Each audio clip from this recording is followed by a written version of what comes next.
Boa. A promessa de um Salvador. Gênesis capítulo 3, os versículos de 15 a 21. Vamos ficar de pé para a leitura da palavra de Deus. Gênesis 3, do 15 ao 21. E vamos todos juntos, vamos ler a uma só voz. Gênesis 3, do 15 ao 21. Todos juntos. Porém, inimizade entre ti e a mulher, entre a tua descendência e o seu descendente. Este te ferirá a cabeça, e tu lhe ferirás o calcanhar. E a mulher disse: multiplicarei sobremodo os sofrimentos da tua gravidez. Em meio de dores darás à luz filhos. O teu desejo será para o teu marido, e ele te governará.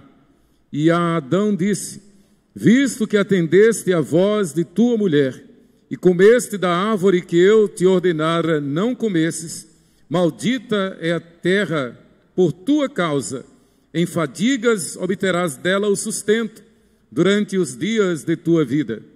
Ela produzirá também cardos e abrolhos, e tu comerás a erva do campo. No suor do rosto comerás o teu pão, até que tornes a terra, pois dela foste formado, porque tu és pó, e ao pó tornarás. E deu o homem o nome de Eva à sua mulher, por ser a mãe de todos os seres humanos. Fez o Senhor Deus vestimenta de peles para Adão e sua mulher, e os vestiu. Amém. Podeis sentar. Que o Senhor aplique a sua palavra ao nosso coração, à nossa mente. Vamos orar mais um instante.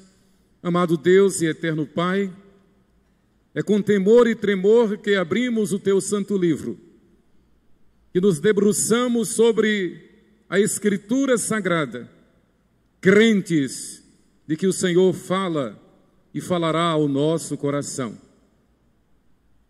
Crentes de que o Senhor nos molda e nos moldará pelo prumo da Tua palavra.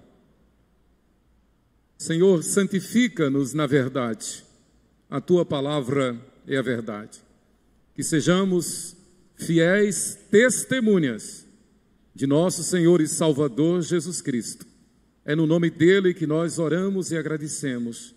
Amém. A promessa de um Salvador. O pecado entrou em cena pela desobediência do homem. Até então o homem tivera livre arbítrio. E aí, teologicamente, dizer que o livre-arbítrio permanece, ultrapassou o capítulo 3 de Gênesis, é um erro doutrinário grave.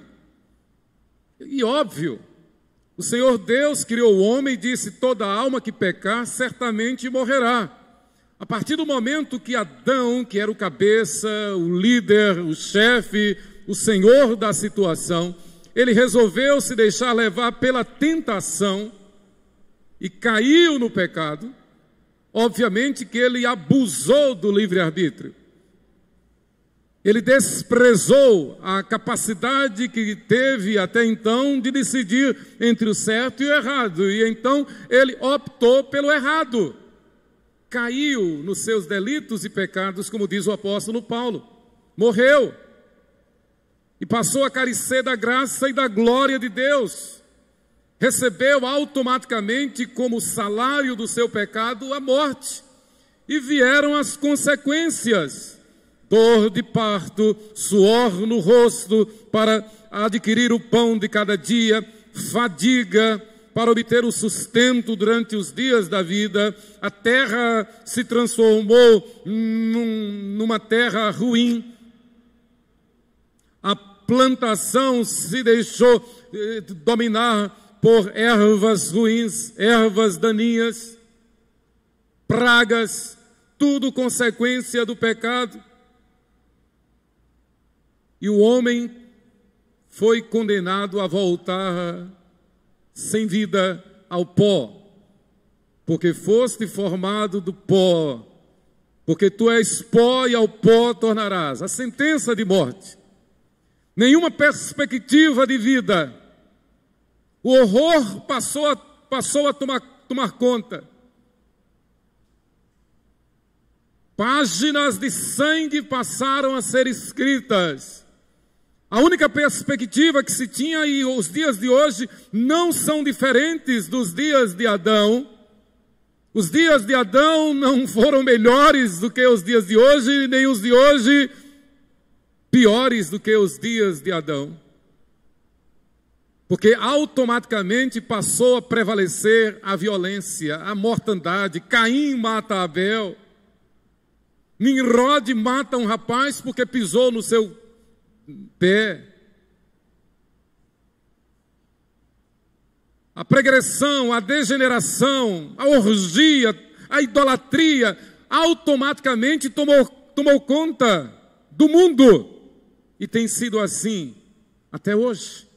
Mas, irmãos, o detalhe é que no mesmo contexto, automaticamente, nós encontramos a primeira proclamação do Evangelho. Em meio ao horror, em meio à dor, em meio à depravação, em meio ao desespero, em meio à desilusão, o Senhor Deus que dera a sentença de morte, Ele mesmo publica: porém inimizade entre ti e a mulher. Ele está falando contra Satanás. Porém inimizade entre ti e a mulher, entre a tua descendência e o seu descendente, o descendente da mulher. Este te ferirá a cabeça e tu lhe ferirás o calcanhar. E lá no versículo 21, o Senhor fez Deus vestimenta de peles para Adão e sua mulher e os vestiu. Deus proveu, Deus providenciou um socorro, um livramento. Ora, para fazer essas vestimentas de peles, o Senhor teve que sacrificar, que matar um animal, um cordeiro. E tirou a pele daquele animal, e da pele daquele animal fez uma veste para cobrir as vergonhas de Adão e Eva. Este cordeiro que o Senhor sacrificou, que o sangue foi derramado, que a pele serviu de vestes para Adão e Eva, apontava já para o Cordeiro de Deus que tira o pecado do mundo. Tal qual a estrela que brilhou em Belém e que atraiu os astrônomos, os matemáticos, os sábios do Oriente, que vieram em viagem de meses a fio para encontrar na manjedoura em Belém o menino Jesus nos braços da Virgem Maria. Tal aquela estrela, assim foi o sacrifício daquele cordeiro, apontando para o dia da plenitude do tempo, para que hoje nós pudéssemos comemorar o Natal de nosso Senhor Jesus Cristo. Para que hoje nós tivéssemos a condição e tenhamos a condição de dizer ao mundo o que é o verdadeiro Natal. Não é nada de Papai Noel, não é nada de simplesmente comilanças, ceias, festas. Como a gente fica triste quando, com tanta liberdade que nós temos, irmãos simplesmente dizem: não vamos para o culto não, porque nós vamos fazer uma festa, nós vamos fazer uma celebração, vamos fazer uma ceia, nós vamos receber amigos. Traga os amigos para a casa do Senhor. A Bíblia diz: alegrei-me quando me disseram vamos à casa do Senhor. Não é o contrário, é vamos à casa do Senhor. A verdadeira comemoração do Natal não é Papai Noel, não é troca de presentes, não é a ceia, não é o peru do Natal. A verdadeira comemoração do Natal é estar na casa de oração, na casa do Senhor, de onde o Senhor ordena a sua bênção para todos os povos. Aquele cordeiro, aquele animal que o Senhor Deus sacrificou e que da sua pele fez vestimentas para Adão e Eva, apontava, simbolizava também para a casa do Senhor, para o templo do Senhor. É na casa do Senhor, é na presença do Senhor que o Senhor nos veste como novas criaturas, que o Senhor nos adorna, que o Senhor nos cobre com o seu manto de justiça na sua casa. Foi assim a ideia do tabernáculo durante os 40 anos de travessia do Egito para Canaã. O tabernáculo, a cobertura, a coberta do tabernáculo era feita de pele de animais.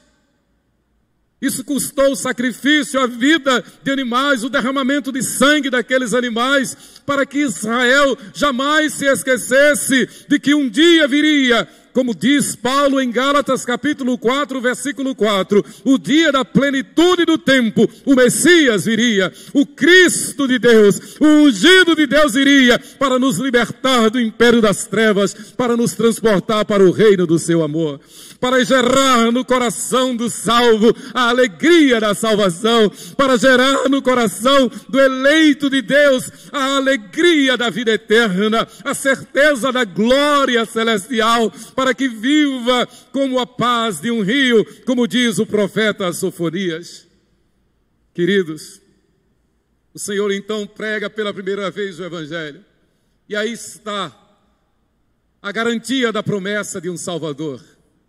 Um desses cânticos lindos que a gente canta do Phil McHugh, Vencedores por Cristo, gravou: Deus, somente Deus, domina o trono do universo. Ainda que Adão e Eva tenham desobedecido, ainda que a sentença de morte tenha sido decretada e tenhamos sido condenados à morte, o Senhor providenciou o meio de restauração. O Senhor continua no controle. O homem desprezou o livre-arbítrio, mas Deus jamais desprezou a sua graça e misericórdia. O homem deu as costas a Deus, mas Deus veio ao encontro do homem. Adão, Adão, onde estás?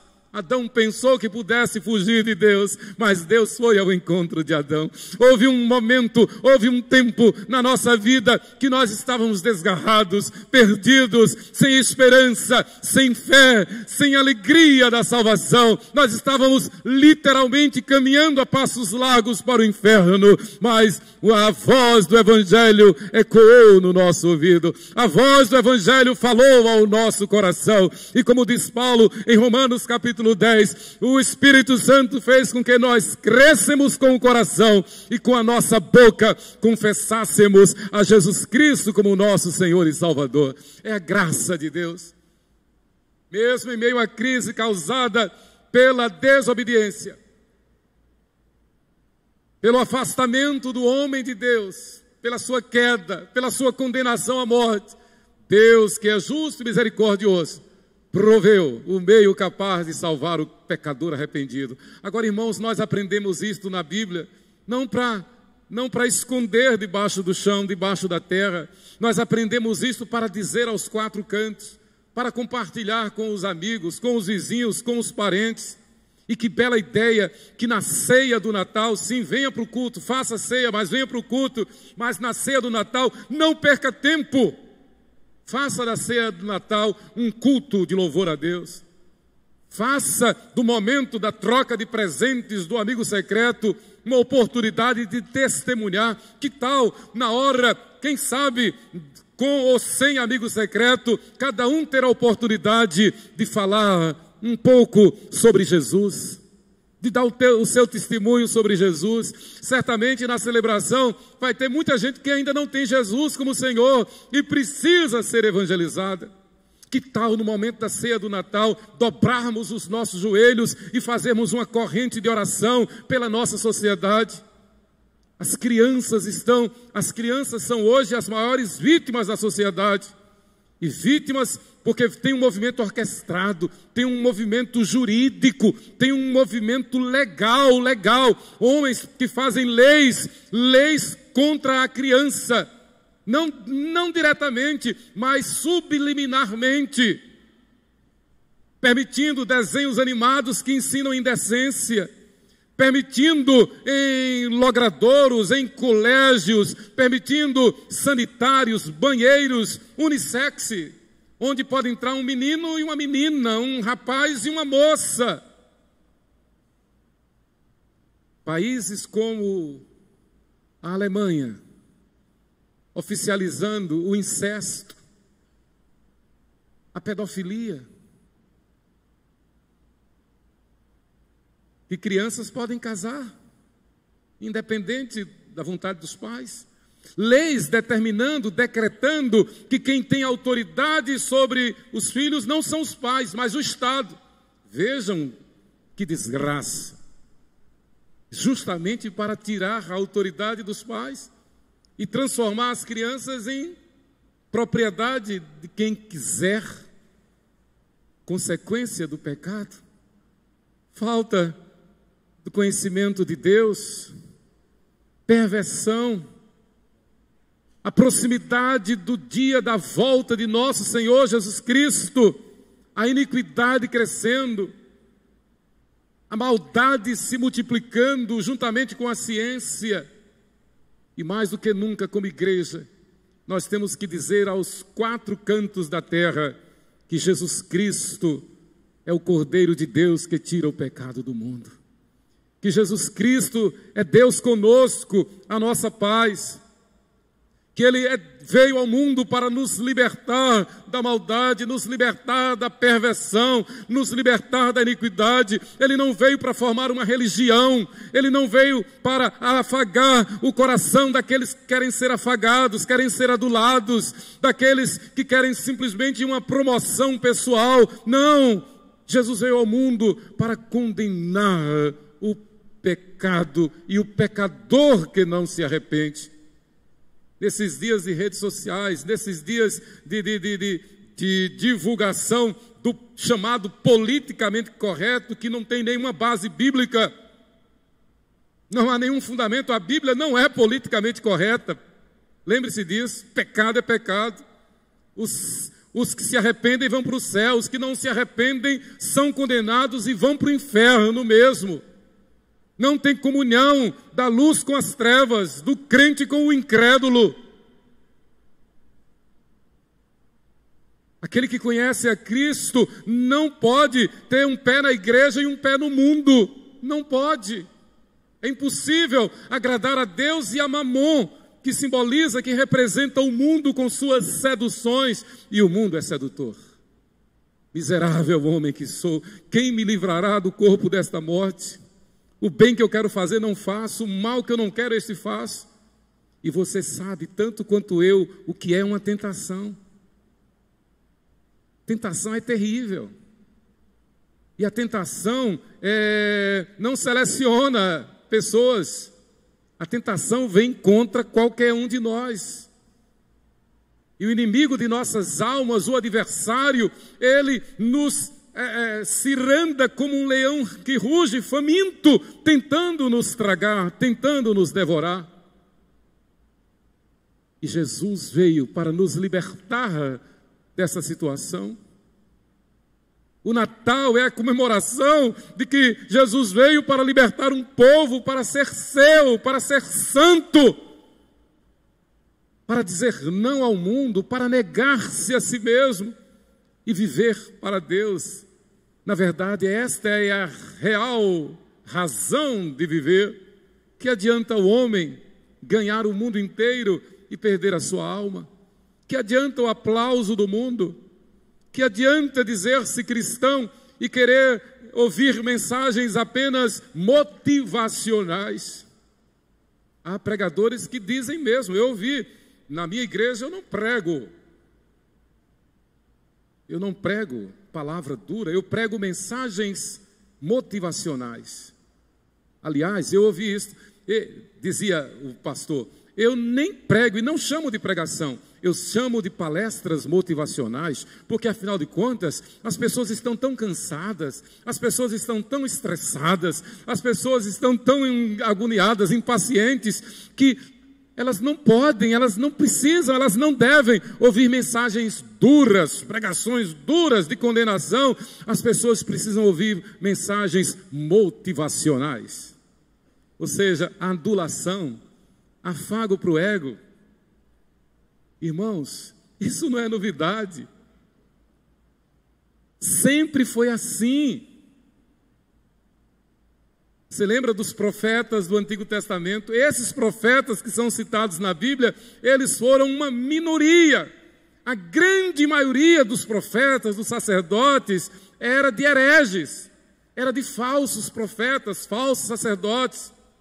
Todos esses profetas, a partir de Isaías, Jeremias, Ezequiel, Daniel, todos, Oséias, todos eles foram perseguidos pela religião judaica, pelos líderes religiosos, porque eles diziam, não tem que ser assim, não pode ser assim.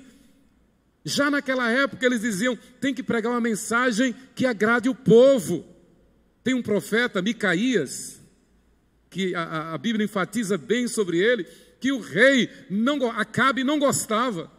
E ele disse mesmo, eu não gosto desse profeta porque ele só fala palavra dura. Ele não fala nenhuma palavra que me agrade. E Micaías sofreu muito. O profeta tem que falar a verdade, tem que falar a palavra de Deus. Tem que dizer ao pecador do perigo grande e grave para quem se desavisar. Eu nunca esqueço de uma ilustração que o reverendo Walter Reis Donald sempre fazia. Ele pregava mensagens que a igreja precisa ouvir, mensagens duras.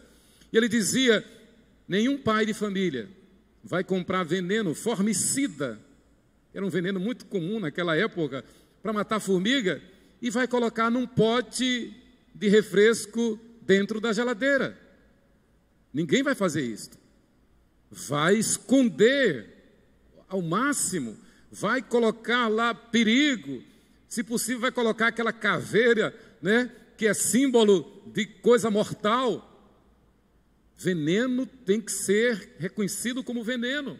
O pecado tem que ser reconhecido como pecado. O cristão lavado e redimido pelo sangue de Jesus não compactua com o pecado. E se por acaso caiu na tentação, automaticamente, rapidamente se arrepende e volta-se para Deus. Jesus veio ao mundo justamente por causa do nosso pecado, da nossa desobediência. O castigo que nos traz a paz estava sobre ele. Isaías capítulo 55. O castigo 53, Isaías 53. O castigo que nos traz a paz estava sobre ele. Quem matou Jesus lá na cruz fui eu, fui você, porque ele morreu pelos nossos pecados, para que nós não sirvamos ao pecado, para que nós andemos em novidade de vida. Há uma frase em latim que os teólogos do século XVI, os reformadores e pós-reformadores, eles citavam muito, que é esta frase, finitum non capax infinitum. Ou seja, o finito não entende, não é capaz de entender o infinito. E que o finito também não consegue conter o infinito. Eles falaram isso justamente, olha, lá no século XVI, para mostrar que nada neste mundo pode superar a promessa do Salvador, a necessidade que nós temos do Salvador. Aqui nós estamos no finito, mas ao mesmo tempo nós temos necessidade, o ser humano tem necessidade do infinito. E essa necessidade só é correspondida, só é preenchida pela presença do Senhor e Salvador Jesus Cristo. Isso é realidade. Assim foi na encarnação, como diz o reverendo Sproul. Assim foi na encarnação do Verbo de Deus, Deus conosco, Jesus Cristo. Embora a plenitude de Deus triuno habitasse em Cristo corporalmente, essa plenitude não consegue se restringir aos limites da natureza humana de Jesus, nem ser sujeita a essa natureza humana.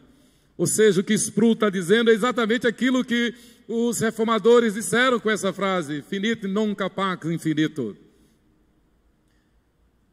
Que no seu corpo, Jesus trouxe consigo, como bem falou hoje o reverendo Apolinário, hoje de manhã, Jesus foi verdadeiro Deus e verdadeiro homem.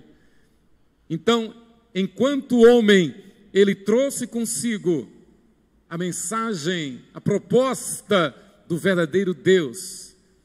Ele que esteve limitado pelo tempo enquanto homem, ao mesmo tempo ele trouxe a eternidade. Ele trouxe a garantia, a certeza da eternidade, do infinito, da vida eterna, para aqueles que nele esperam, para aqueles que nele confiam. Irmãos, a vinda de nosso Senhor Jesus é a garantia, a certeza de que nós temos a eternidade, dádiva dele. A promessa do Salvador é então imediata a queda do homem.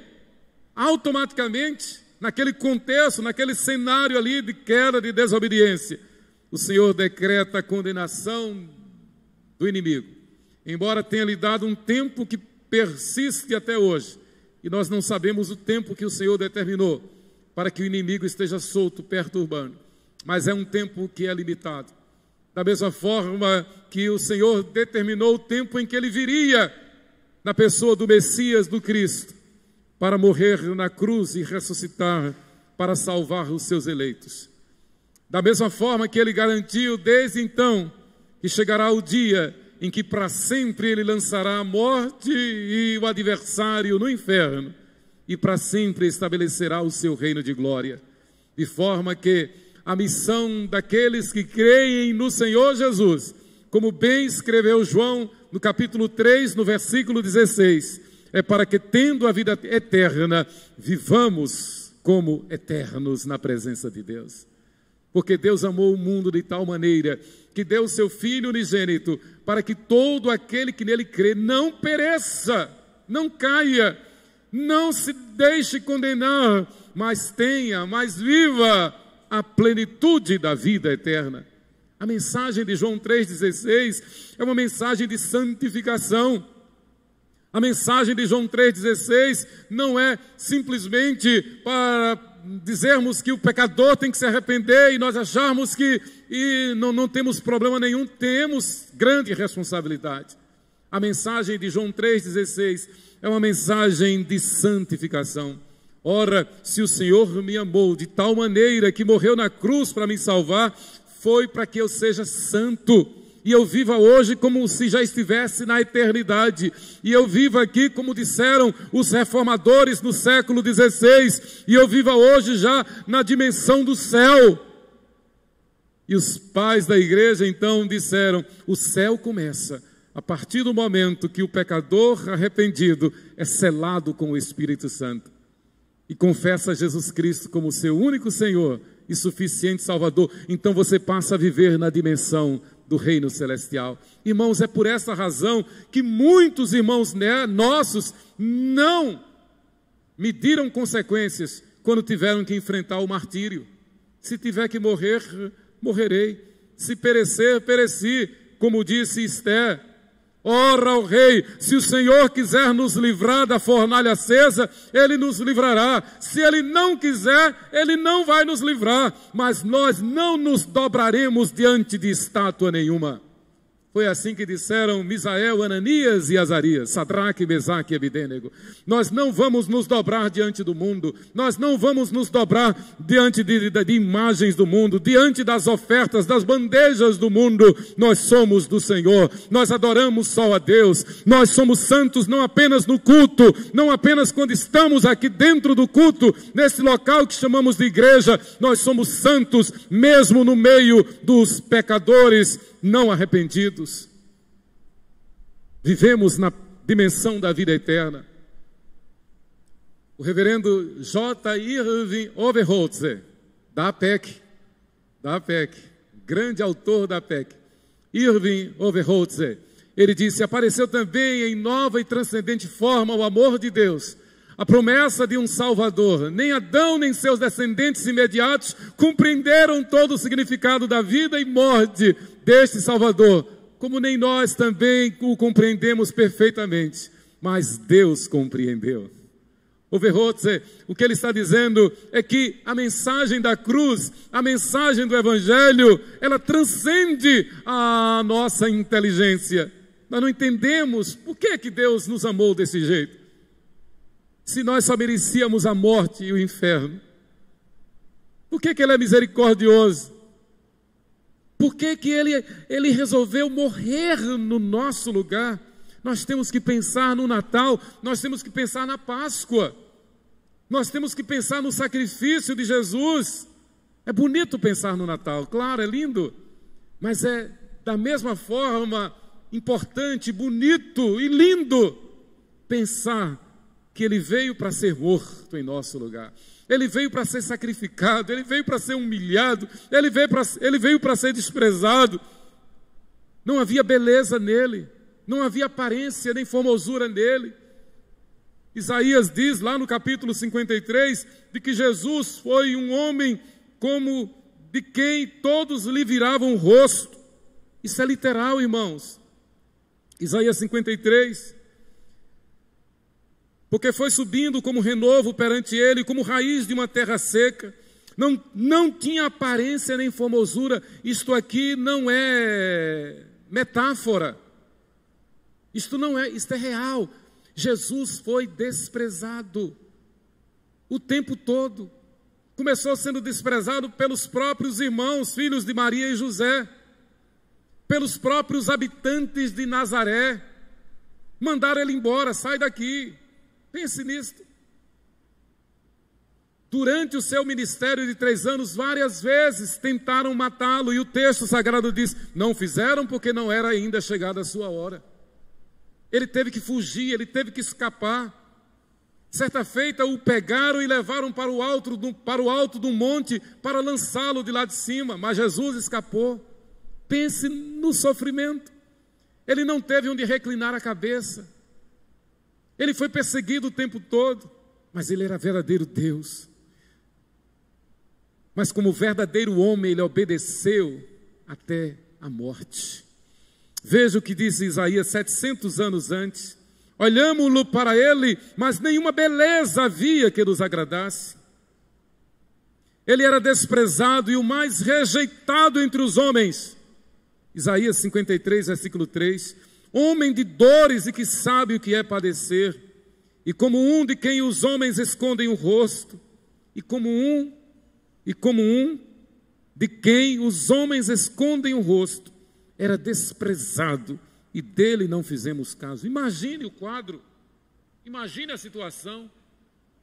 Uma vez no seminário, nós saímos de Recife para fazer um evangelismo em Caruaru, perto de Caruaru, na região de Nova Jerusalém, na época da Páscoa, na época da Páscoa, onde tem a celebração da paixão de Cristo. E eu me lembro como hoje, o motorista do ônibus teve que parar o ônibus e pedir a um cidadão que descesse. É um negócio terrível, doloroso, mas ninguém aguentava aquele homem dentro do ônibus, e todo mundo se enfureceu e exigiu que o motorista parasse para que aquele homem descesse. Foi um negócio terrível. Não sei detalhes, mas a Bíblia diz que Jesus era um homem de quem os outros escondiam o rosto, que era desprezado, ninguém queria a companhia dele numa boa. Esta é a realidade. As pessoas seguiam Jesus, e ele mesmo diz, atrás de milagres, atrás de pão, atrás de bênçãos. E na hora que ele mais precisou, todos o abandonaram. Ele veio para padecer, para sofrer. E dele nós não fizemos caso. Versículo 4, Isaías 53. Certamente ele tomou sobre si as nossas enfermidades e as nossas dores levou sobre si, e nós o reputávamos por aflito, ferido de Deus e oprimido, mas ele foi traspassado pelas nossas transgressões, ele foi moído pelas nossas iniquidades. O castigo que nos traz a paz estava sobre ele, e pelas suas pisaduras nós fomos sarados. Ele sofreu tudo isso para que a gente, crendo nele, viva para honrá-lo. Ele sofreu tudo isso para que a gente que diz que crê nele, para que a gente que se diz cristão, o honre com a nossa vida, com o nosso testemunho. Ele não sofreu tudo isso para que as pessoas digam que são cristãs e continuem na prática do pecado. É como alguém já disse, quem se diz cristão e continua na prática do pecado, está crucificando Jesus novamente. Está jogando pedra em Jesus. É o que acontece. O reverendo Overholtz, ele falou exatamente isso. Nós não compreendemos a não ser pela misericórdia de Deus. A promessa do Salvador é para aqueles cujos nomes foram escritos no livro da vida. E realmente é desse jeito. Quem é santo se santifica mais. Quem tem consciência de que o seu nome foi escrito no livro da vida, vive para agradar a Deus, vive para se humilhar, vive para se arrepender, vive para confessar o seu pecado. Tempos difíceis, aqueles que nós passamos no seminário, não é fácil, não é fácil. E o que me sustentou no seminário foi muito jejum e oração, para a glória de Deus. Teve vezes que eu tive que jejuar mais de 24 horas, 36 horas, para não cair em tentação. De Deus não se zomba. É impossível agradar a Deus e agradar a carne. É impossível ser fiel a Deus, mas agradar a carne. É impossível. Efésios capítulo 1, 4 a 6 diz: assim como nos escolheu nele antes da fundação do mundo, para sermos santos e irrepreensíveis perante ele. Santos e irrepreensíveis perante ele. Você tem sido santo e irrepreensível? Ou você tem dado mau testemunho? O que você diria de mim se você me visse num lugar escuso? Certa feita, eu e Sheila ficamos mortos de vergonha. Num outro estado, bem longe daqui, nós somos convidados para ir num culto na casa de um irmão da igreja. E teve o culto. E depois do culto, como se faz normalmente nas nossas reuniões domésticas, teve o momento do lanche. E o dono da casa estava todo serelepe, todo satisfeito, todo alegre e tal. E aí ele foi ajudar a esposa e foi abrir a geladeira para tirar o lanche. Mas ele mexeu em alguma coisa lá e caiu uma cascata de garrafas de cerveja. A casa ficou podre de cerveja. E eu fiquei morto de vergonha. E ele é branco, ele ficou um papel branco. Foi uma tristeza, foi um constrangimento geral. Não precisava disto. Para que isto? E você, com toda razão, se me via em algum lugar escuso, você tem todo o direito de me condenar. Que cara de pau é essa desse pastor? Prega aqui no púlpito e na casa dele, ou seja onde for, está lá, bebendo cerveja. Não bebe cerveja. É mau testemunho. Uma vez quando eu fui pastor na 13 de maio, tive um problema sério com um grupo de jovens da 13 de maio que foi para um congresso. Nós fomos juntos no congresso. E já naquela época, um pastor famoso já dava sinais de que ia cair.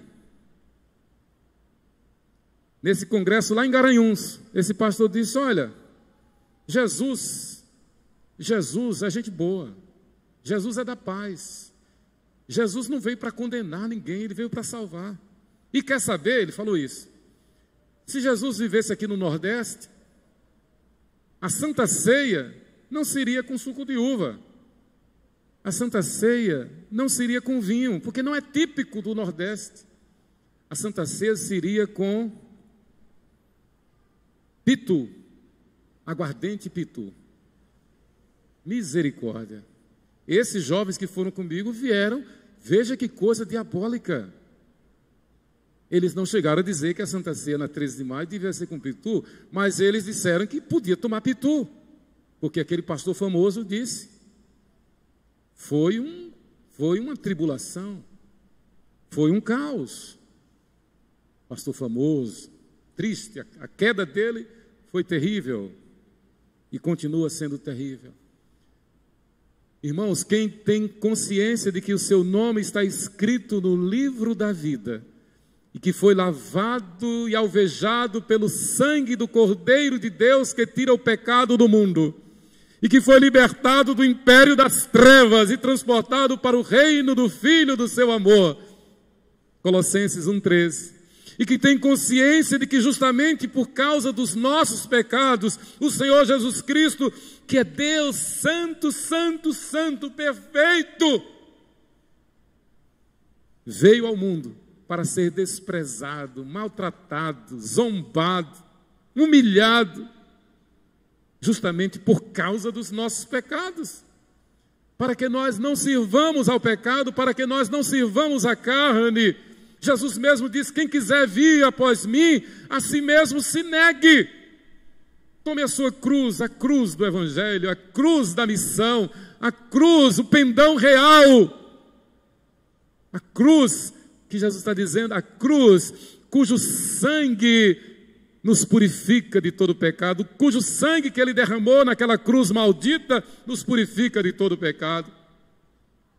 E Paulo então continua: por meio de Jesus Cristo, segundo o beneplácito de sua vontade, para louvor da glória de sua graça, que Ele nos concedeu gratuitamente no amado. O Natal é isto. A promessa do Salvador foi proclamada por Deus. Então, não é religião, não é invenção de homens, não é filosofia, mas é dom de Deus. Eu creio em Deus. Não basta desejar boa sorte, Feliz Natal, mandar as mãozinhas, mandar quadrinhos de que Deus é amor, que dia lindo, Deus é maravilha, Deus é amor. E a tua vida como está?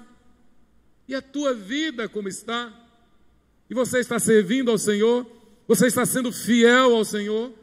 E a maneira pela qual nós podemos provar que estamos sendo fiéis ao Senhor é fugindo do pecado, é dizendo não ao pecado, é testemunhando de que nós fomos libertados do poder do pecado. Quem proclamou foi Deus. A promessa foi assegurada e repetida. Deus falou a Abraão: abençoarei os que te abençoarem, amaldiçoarei os que te amaldiçoarem, e em ti serão benditas todas as famílias da terra. Abraão simboliza, representa o Israel, a igreja de Deus. Ela foi proclamada por Deus. A promessa foi tipificada em cerimônias e símbolos, ou seja, todo o ritual do Antigo Testamento apontava para a vinda do Messias, do Cordeiro de Deus. Todo o ritual. A sarça ardente, a libertação do cativeiro egípcio, a instituição da Páscoa, o tabernáculo, os holocaustos, tudo apontava para a vinda do Cordeiro de Deus. Por isso que Paulo diz lá em 1 Coríntios 5,7: lançais fora o velho fermento, para que sejais nova massa, como sois de fato sem fermento, pois também Cristo, nosso Cordeiro Pascal, ele já foi imolado.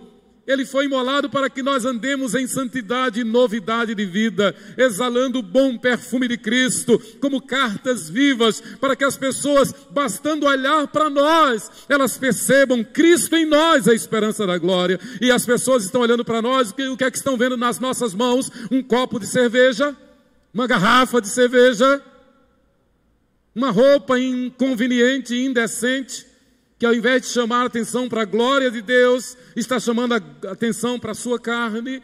O que é que as pessoas estão vendo quando olham para nós? Irmãos, o nosso tempo aqui da terra é tão curto, é como abrir e fechar de olhos. Nós não sabemos se estaremos aqui daqui a um minuto, nós não sabemos.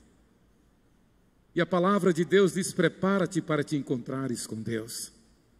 No céu não entra religioso, no céu não entra simplesmente crente, no céu só entra santo, lavado e redimido pelo sangue de Jesus.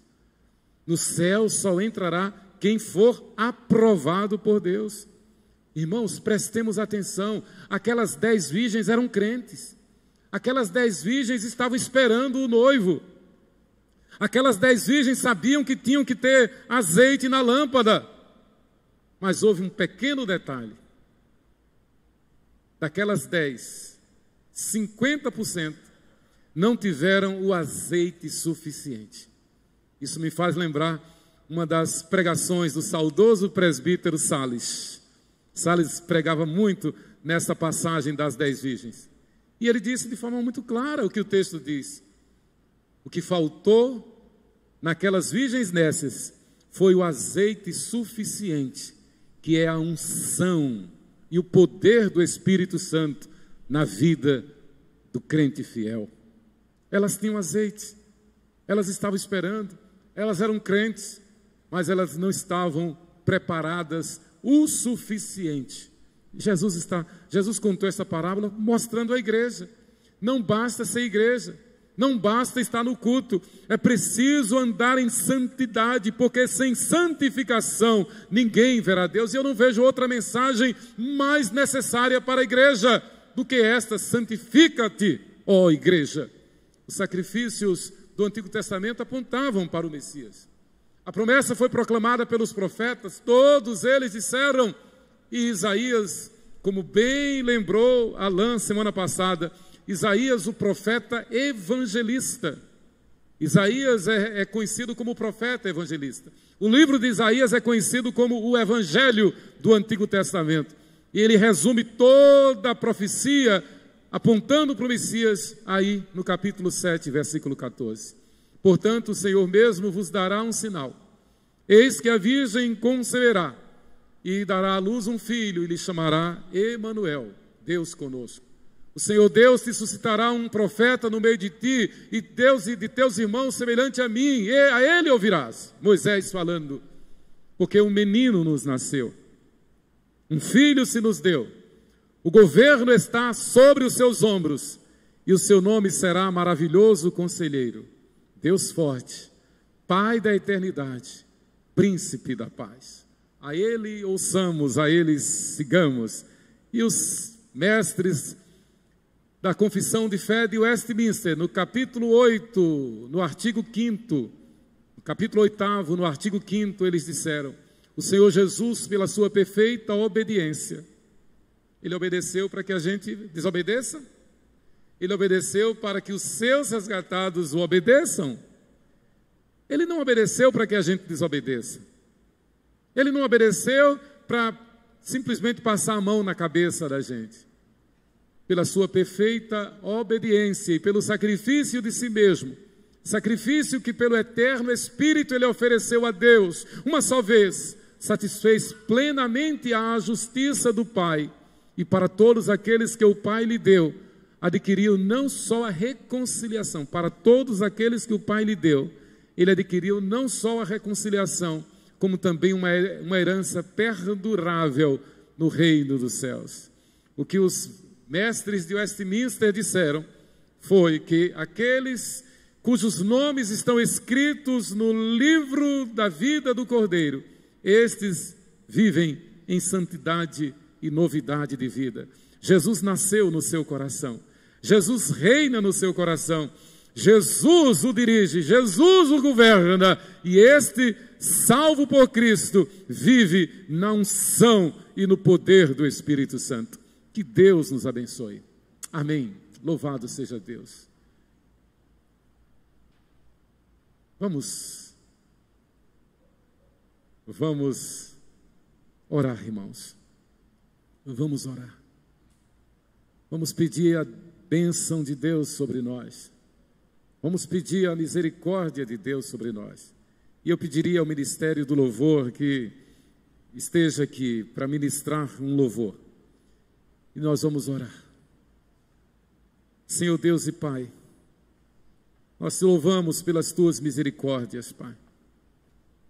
Te louvamos porque a despeito do nosso horror, da nossa maldade, da nossa afronta contra ti, contra a tua santidade, a despeito de havermos sido justamente condenados à morte por causa do nosso pecado, o Senhor, que é rico em misericórdia, providenciou o meio de redenção, de salvação, enviando-nos o teu Filho perfeito, nosso Senhor e Salvador Jesus Cristo, que morreu na cruz por causa dos nossos pecados, mas ao terceiro dia ressuscitou para nos justificar, nos dar a certeza da salvação e fazer-nos andar de forma digna diante do Senhor e diante do mundo, andar em santidade e novidade de vida. Senhor, te louvamos pelo teu cuidado para conosco, em nome de Jesus, amém. Vamos louvar ao Senhor.